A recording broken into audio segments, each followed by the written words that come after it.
Now, Pakistan continues to be on a sticky wicket as far as the ICC Champions Trophy is concerned. The latest is that India and ICC will not agree to PCB's demands. Let's delve a little deeper here. The latest from Pakistan is that they were willing to accept the hybrid model for the event next year. That is, India's matches to be played at a neutral venue. But they had a few conditions that they kept in front of the ICC if they needed to agree to that hybrid model for the Champions Trophy next year. One of the key demands was that they will want India to host the ICC events that they're set to conduct till the year 2031 also in a hybrid model, which means Pakistan's matches at a neutral venue across these events. Tit for tat, in other words.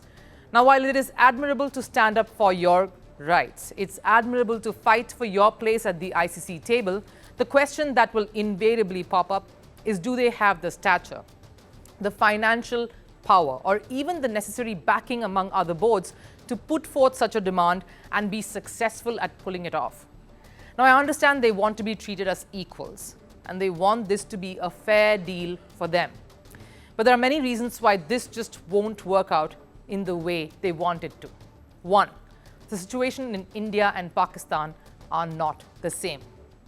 This is the number of violent incidents, essentially attacks, terrorist activities that have been registered in Pakistan since 2020.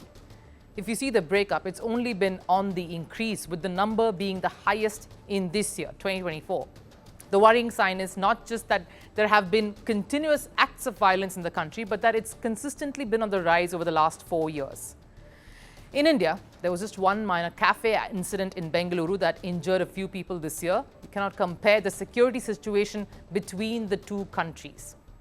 And definitely not at a time when Pakistan is witnessing violent protests such as this.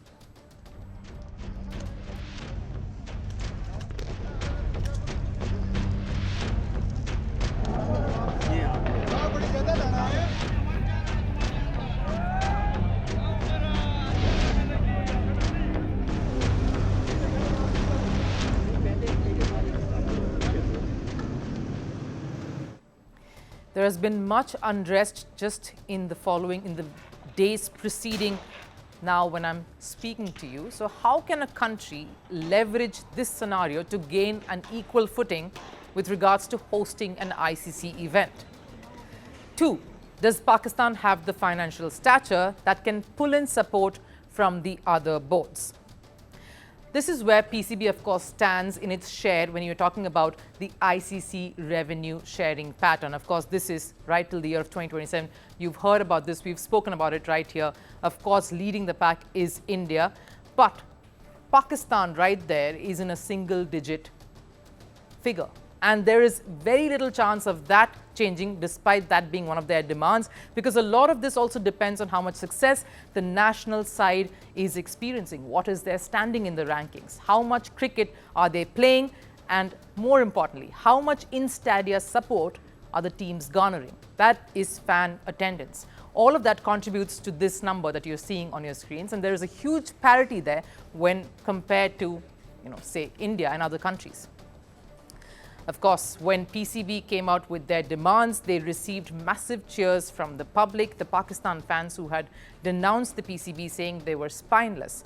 Former cricketers who were criticizing Pakistan for being a walkover have come out saying this is exactly what Pakistan should get and they deserve it.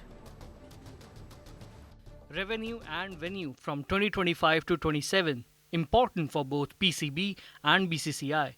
BCCI deserves 38.5%, but PCB also deserves more than 5.75%.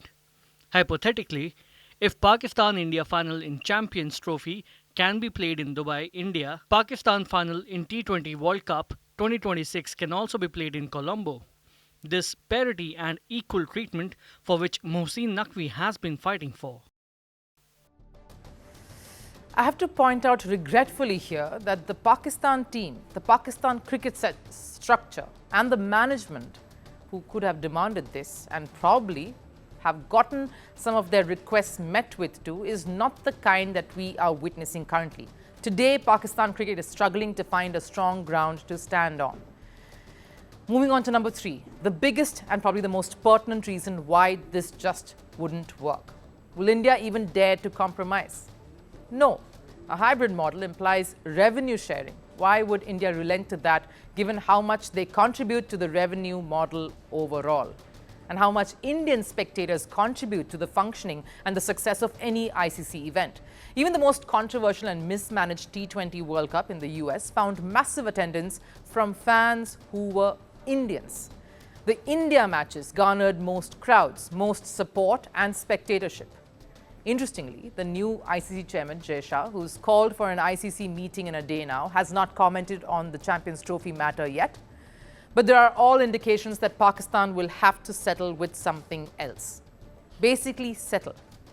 Because it doesn't look like India will be willing to bow down to a demand that just means them losing out. And that too, without a reason that can be justified.